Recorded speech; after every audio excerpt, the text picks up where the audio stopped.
পর এবার চোখ রাখবো খিলাফত আন্দোলনে কি কি কর্মসূচি নেওয়া হয়েছিল সেই বিষয়ে।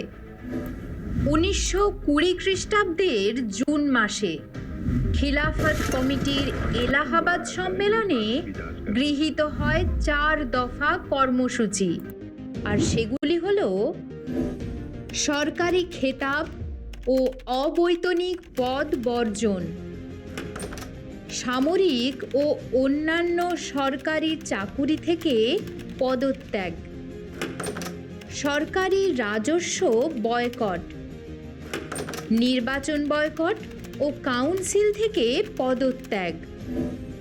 এগুলির সঙ্গে গান্ধীজি পাঞ্জাব অন্যায়, খিলাফত অন্যায় এবং স্বরাজ এই 3টি বিষয়কে সামনে রেখে আন্দোলন শুরু করার জন্য জাতীয় কংগ্রেসকে আহ্বান জানান।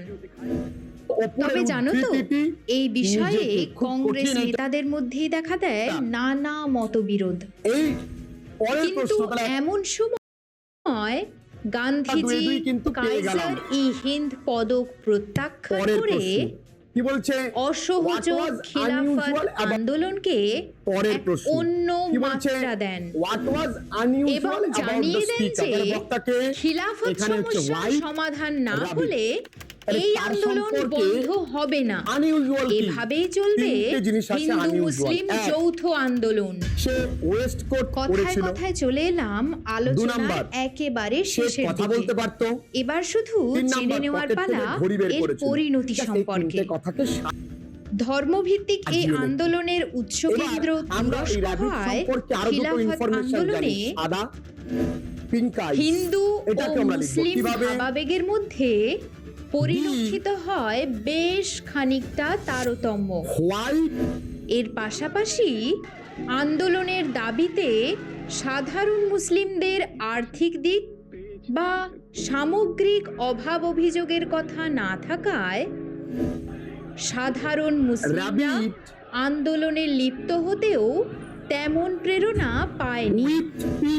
এই প্রসঙ্গেই আরো যে বিষয়টি উল্লেখযোগ্য সেটি হলো 1922 খ্রিস্টাব্দে মুস্তাফা কামাল পাশার তুরস্কের শাসন ক্ষমতা অধিগ্রহণ এবং তুরস্ককে একটি ধর্মনিরপেক্ষ রাষ্ট্র হিসেবে তকমা প্রদান। এর সঙ্গে তিনি বিলুপ্তি ঘটান খলিফা পদটিরও। এর ফলে শেষ পর্যন্ত উদ্দেশ্যহীনভাবে শেষ হয়ে যায় খিলাফত আন্দোলন।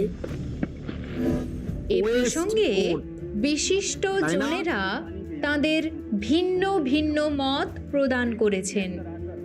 তাদের মতে গান্ধীজি খিলাফত আন্দোলনকে সমর্থন করে ভারতীয় জাতীয়তাবাদের সঙ্গে মুসলিম সমাজকে যুক্ত করার যে প্রয়াস চালিয়েছিলেন বাস্তবে তা পরিস্ফুট হয়নি, বরং ধর্মীয় আন্দোলনের সঙ্গে নিজেকে যুক্ত করে গান্ধীজি সাম্প্রদায়িক চেতনাকেই আরও সমৃদ্ধ করেছেন।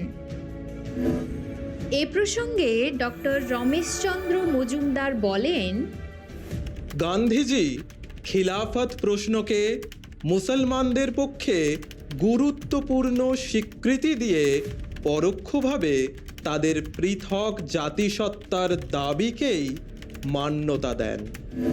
অন্যদিকে জুডিথ ব্রাউনও বলেছেন, যে কৌশলে গান্ধীজি ব্যাপক মুসলিম সমর্থন সংগ্রহ করেছিলেন তা পরিণামে তার রাজনৈতিক অস্তিত্বকেই প্রত্যাখ্যাত করেছিল।